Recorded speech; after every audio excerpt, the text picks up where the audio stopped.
Drums of Powers Day 457 na tayo at meron ulit tayong 5 pattern na session dito at ang counting natin dito ay 1 and 2 and 3 and 4 and 1 and 2 and 3 and 4 and yun nga pala, shoutout nga pala kila Joms na nag-birthday na nung nakaraan yung 40th birthday niya at saka syempre kay Aldwin na nakasama natin at sa mga kay Togs syempre. Salamat sa pagtatag mo ng mga tropa mo dito sa Drums of Powers. Salamat syempre kahit papano nakakapag-share tayo ng konti. At saka ang purpose nga lang natin dito ay para pawisan tayo. Pero habang pinapawisan tayo, yung mga pinapractice natin, sineshare na rin natin kahit papano. Baka may iba pulot yung mga kapwa natin drummers. Lalo na sa mga bata na gusto rin syempre matuto ng mga basic pattern o mga exercises o mga note reading na gusto nilang ma-try. Yun, shoutout kay Aldwin, mayroon daw siya ibibigay sa ating materials para ma-share din natin dito sa Drums of Powers. Sa mga tropa natin dyan na may mga materials na gustong ipatakal sa atin sa Drums of Powers o i-lesson natin o share natin, PM lang po kayo sa amin, PM lang kayo sa akin para kahit paano, try natin yan natin, i-try natin. At kung gusto nyo, i-invite ko kayo dito, kayo na rin mismo yung mag-tackle dun sa mga pattern para kahit paano may paliwanag nyo rin sa amin yung mga idea na syempre bawat isa sa atin may mga magagandang idea, lahat tayo may mga magagandang idea lalo na sa pagpe-play ng drums, kaya lahat yan welcome dito sa Drums of Powers. Okay, first pattern natin 1 and 2 and 3 and 4 and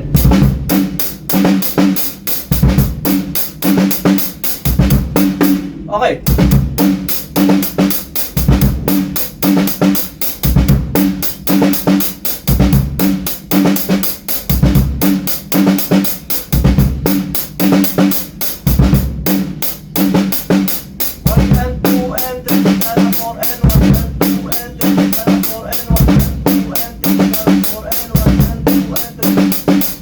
Okay, so mabilis lang to dahil basic pattern lang to dahil nga yung mga previous pattern natin nakukuha nyo naman. Pattern 2.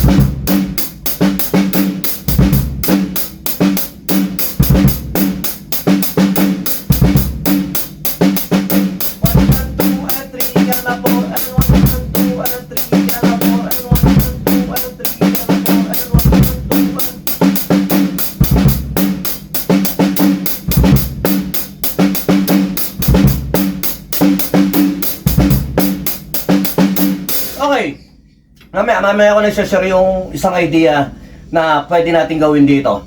Okay? Pattern 3.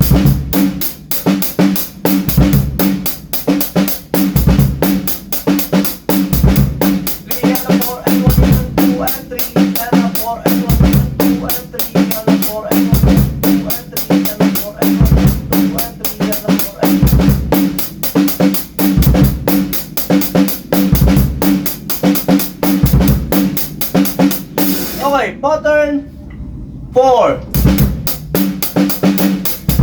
Okay. Kala ko magkamukha yung pattern 2 at pattern 4, hindi pala.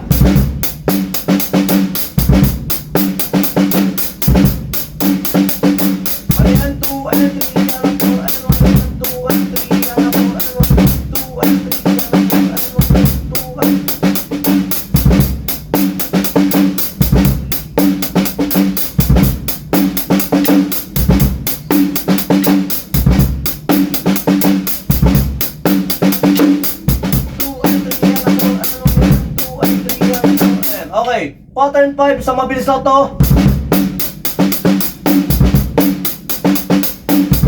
Okay, yung pattern 3 at saka pattern 4, pattern 5 ang magkamukha. Okay, pwede natin gawin yung pattern 4, pattern 5 para hindi siya maging magkamukha, lagyan natin ng double, yung ganitohin natin.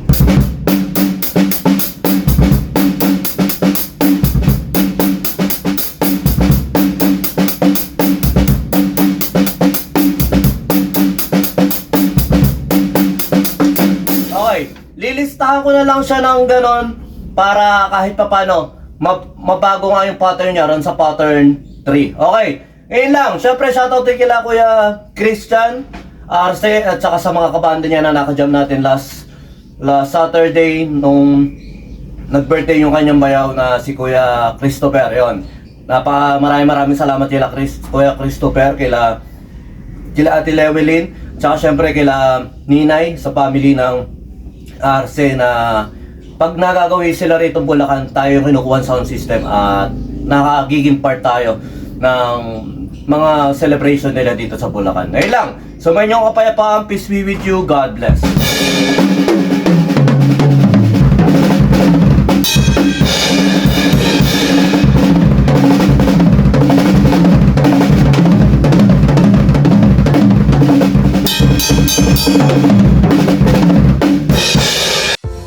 Yon, lipat apartment, kailangan mo ba ng saktong sasakyan para sa saktong budget mo, para sa paglilipat ng gamit mo?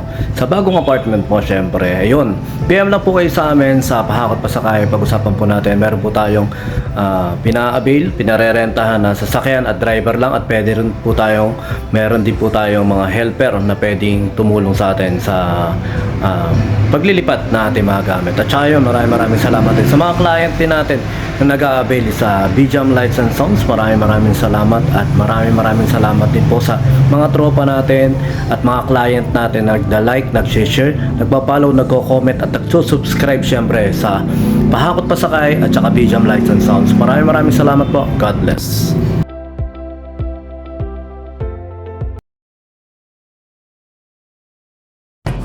BJAM Lights and Sounds. Yon mga boss, baka may mga upcoming events kayo na parating dyan gaya ng binyag, kasal, debut, at kahit anong okasyon na kailangan nyo ng banda, acoustic band, full band, sequencer, meron po kami at kaya po namin kayong matulungan sa mga paghahanap nyo sa mga pangailangan nyo sa inyong okasyon. At ayun, maraming salamat sa mga tropa natin syempre na nag-share, nagla-like at nagsusubscribe sa atin sa ating YouTube channel. At saka maraming salamat syempre sa mga boss natin na patuloy na nag-hire sa atin. Maraming salamat po ulit.